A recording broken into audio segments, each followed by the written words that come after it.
দেখুন, প্রথম কথা হচ্ছে আদালত আজকে যে নির্দেশটা দিয়েছেন দুটো কথা বলেছেন। এক, মানুষকে রক্ষা করার দায়িত্ব পুলিশের। দুই, কেন্দ্রের সরকার চাইলে এনআইএ তদন্ত করাতে পারে। এই দুটোর কোনটা যে আজকে আমরা নতুন করে জানলাম আমি জানি না, কারণ আমাদের দেশের আইনে এটাই লেখা আছে যে মানুষের জীবন জীবিকা সুরক্ষা পুলিশকে দিতে হবে প্রাইমারিলি।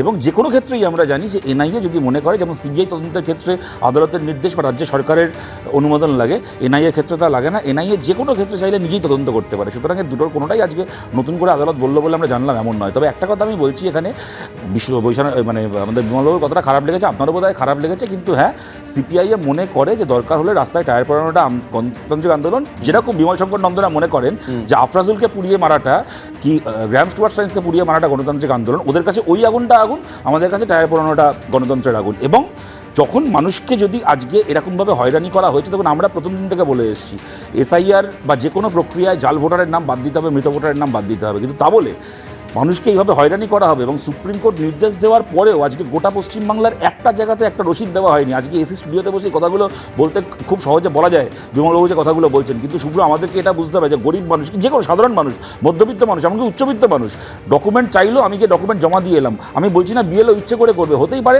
500টা লোকের মধ্যে একটা লোকের কাগজ হারিয়ে গেল, দুটো লোকের কাগজ হারিয়ে গেল।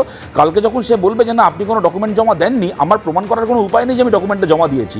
সুপ্রিম কোর্ট বলে দিল, তারপরও আজকে গোটা বাংলা একটা জায়গায় রসিদ দেওয়া হচ্ছে না। আর আমি তৃণমূলকেও এটা জিজ্ঞেস করবো, আপনারা যে বিক্ষোভগুলো দেখাচ্ছেন, কোথাও ভাঙচুর করা হয়নি, মানুষকে মারা হয়নি।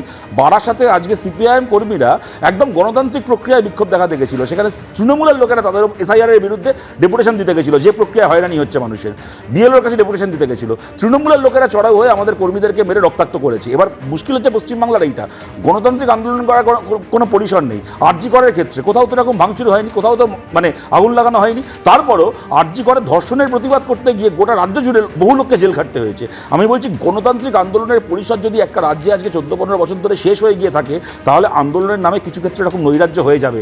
তার জন্য গণতন্ত্রে একটা সেফটি ভাল্ভ দরকার। তার জন্য মানুষকে বিক্ষুব্ধ হলে তার বিক্ষোভটা প্রকাশ করার একটা গণতান্ত্রিক পরিষদ দেওয়া দরকার। তা যদি আপনি না দেন, মানুষ যখন গণতান্ত্রিক পথে লড়াই করবে, আপনি মেরে মাথা ফাটাবেন, রক্তাক্ত করবেন, জেলে ভরবেন, তাহলে একটা সময় গিয়ে মানুষ নৈরাজ্য করবে। আমি বিশ্বনাথ চক্রবর্তীর কাছে আসবো। বিশ্বনাথ দা, এই মুর্শিদাবাদে 70%, 30%-এর কথা বলার পরেও হুমায়ুন কবির বিরুদ্ধে কোনো কড়া পদক্ষেপ পুলিশের তরফে নেওয়া হয় না। এই মুর্শিদাবাদে ভয়ঙ্কর হিংসার ঘটনা মাস 8 আগে ঘটে যায় পুরোপুরি পুলিশি নিষ্ক্রিয়তার জন্য। এখানে এই পুলিশি নিষ্ক্রিয়তার জন্য কয়েকদিন আগে টানা 2 দিন ধরে কার্যত প্রতিবাদের নামে নৈরাজ্য চলেছে, তাণ্ডব চলেছে। বারবার এই জেলাতেই কেন্দ্রীয় বাহিনীর প্রসঙ্গ ওঠে কেন?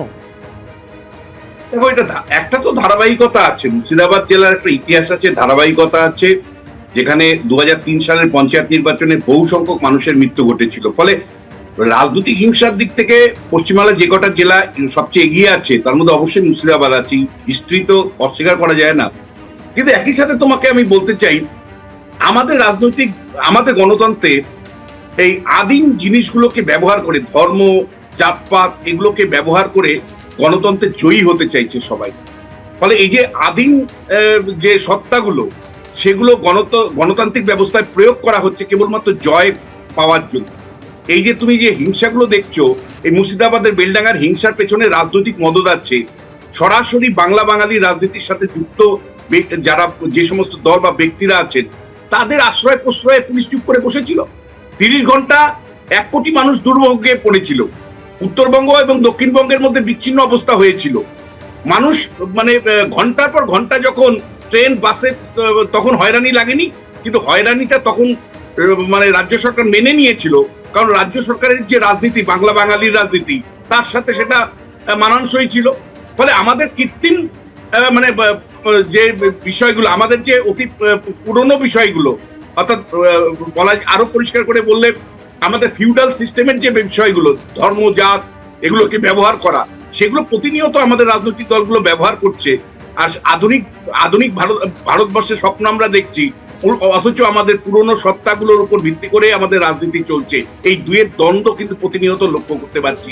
আর যে যার মতন কিন্তু রাজনীতি সেইভাবেই চালাচ্ছে।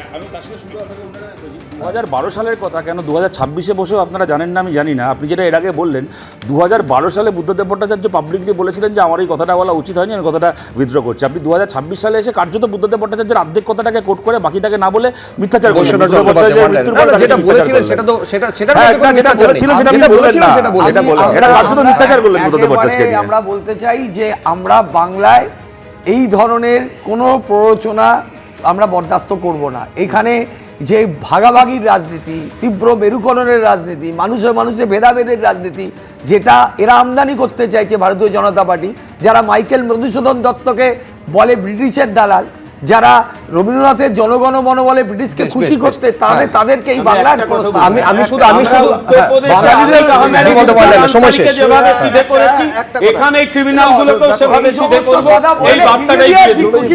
এবিপি আনন্দ, এগিয়ে থাকে, এগিয়ে রাখে।